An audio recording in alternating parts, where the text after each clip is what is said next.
Zarec nebudeme okolo toho zbytočne kvákať, bereme starý šmrdlák, zrazíme tomu hrany, novým šmrdlákom vyťahneme výbrus a ty vítaj pri druhom diele cirkulárového šéfa. Uhú!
Nobody needs to tell you what is right or wrong. They don't need to tell you anything. Welcome to my world.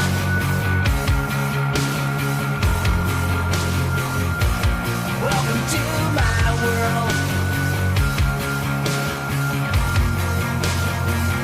If you can't say they all can just do what they want, whatever they believe, you never judge someone. Nobody needs to tell you what is right or wrong. They don't need to tell you anything. Welcome to my world.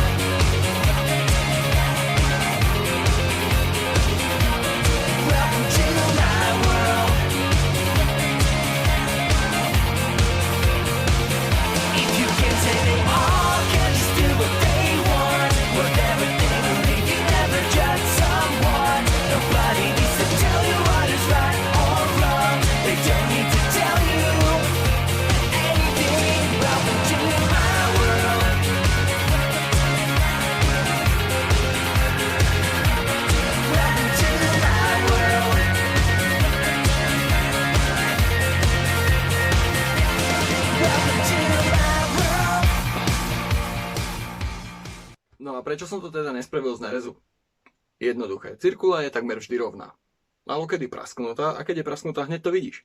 V rámci využitia recyklovaných materiálov sa mi cirkula zatiaľ osvedčila zo všetkého najviac. Prekovávať pružinu z Land Rovera je blbosť a keď zoberieš pružinu z nejakej multikáry, tak to akože... No a keď sa na to pozrieme z technického hľadiska, tak nakúknem do materiálového listu a 19418 alias 75 CR1, to si zapamätajte, dobré číslo, má 0,7 až 0,8% uhlíku, nejaký kremík, nejaký mangán. Celkom dobrú prekaliteľnosť po kalení má 66 HRC. A sekundárnym popustením to zhodím zhruba na 60, čo je celkom dobre. Lebo len tak medzi rečou, Marta, tie nože, čo máš doma, majú tak 53. Ešte je tu jeden aspekt. Keby som to robil as a nerezo, tak to musím poslať niekomu inému na zakalenie, pretože ja to v domácich podmienkach nemám ako zakaliť, kdežto toto zakaliť viem. A chcel som vám všetkým ukázať tú magickú premenu. A keď chceme byť technicky ešte okolo toho kalenia, teplotu dostaneme na nejakých 800 stupňov a do predhriatého oleja zhruba 80 stupňov ho to proste švihneš. Necháš to tam skladnúť a potom šup s tým do rúry na nejakých 180. To im mohlo stačiť. A čo sa týka toho oleja, tak to asi nebude slnečnicový ani repkový. Inak ten slnečný sodík strašne dobre voní, keď do neho kalíš, tak to je jak pečené rybičky, vieš, také tie z Chorvátska, tie malé pičoviny. Ako kaliace médium používam Paramoteka 46, čo je olej na to určený. Odporúčam každému. Strašne smrdí, ale skoro vôbec nehorí a kalí veľmi rýchlo.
Ak by si mal na mňa akúkoľvek otázku, ja viem, že väčšinu z vás to absolútne nezaujíma, ale keby si akurát ty na mňa mal nejakú otázku ohľadom týchto nožov alebo čohokoľvek, čo robím, tak sa kľudne pýtaj v komentároch, kdekoľvek, na Facebooku, napíš mi správu, čokoľvek. Niekde tu mám aj odkaz na Facebook, niekde tu budem mať aj odkazy, čokoľvek. No a ako sme mohli vidieť, tak kalenie vyšlo. A zároveň nevyšlo. Ten krycí prd, čo som na to napatlal, z toho tak... Tá predná polovica odpadla. Lenže skôr než to uvidíme, nás čaká strašná kopa ručnej roboty. Skôr než sa pustím do nejakého ručného brúsenia, čo je... Ručné brúsenie je proste presne tá činnosť, pri ktorej sa pýtaš tie klasické shakespearovské otázky. Žiť či nežiť? Alebo byť či nebyť? Jak to bolo? No proste je to robota, pri ktorej ti hrabne. Pri tomto noži, robil som to už pár dní dozadu, pri tomto noži som na tom strávil 7 krásnych, úžasných hodín. 7! Ale skôr než sa pustím do nejakého ručného brúsenia, ešte to skúsim najprv hodiť na to S-ko. Čo je to SB brus? To si povieme asi takto. Na klasických kuchynských nožoch nájdeme dva typy výbrusov. Jeden je čisté Včko, jeden je buclaté Včko, takzvaný konvex. Čo ja spravím je to, že zmutujem tieto dva typy výbrusov. Tento je ľahký, ale držia sa na ňom potraviny. Tento je ťažký, ale tie potraviny sa ňom nedržia.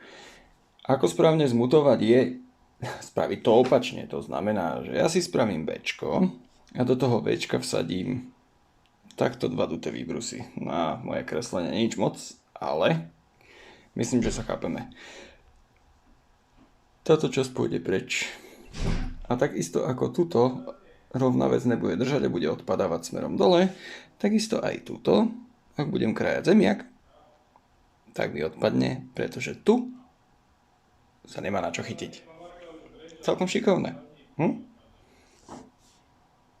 Takže je to super, ešte raz, je to ľahké, je to pružné. A na tento nož to bola dobrá voľba, pretože to má taký modernejší nádych. Podľa mňa v pohode. Ale tu tých výbrusoch som fakt, že lama. Myslím, že to bude aj dosť kvalitne vidieť, tak stačí keď sa nepome na to.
Neexistuje krajšie strávený čas, než toto.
Keď to ťaháš z chlorídu, tak máš prvý nožiarsky orgazmus. Proste normálne Vianoce, tu ťaháš, vyliezajú tam všetky tie linky, ak sa má krásne hamon, no tak ne! Tak tentokrát to fakt nevyšlo. Nevadí, nevadí. Stále to bude viac, než zaujímavý nôž. Tých 7 hodín ručného šmirglovania má niečo do seba. Človek si aspoň rozmyslí, čo na to dá za ručku. Takže ja som sa rozhodol pre takú dosť divnú kombináciu. Je tam čierna gadesina vpredu, prírodný mahagon vzadu a medzi tým valcovaný kanárik, ale to si dáme na budúce. Takže kľudne do komentárov všetky možné otázky. Hoďte mi tam nejaký ten odber a teším sa na budúce. Čaute.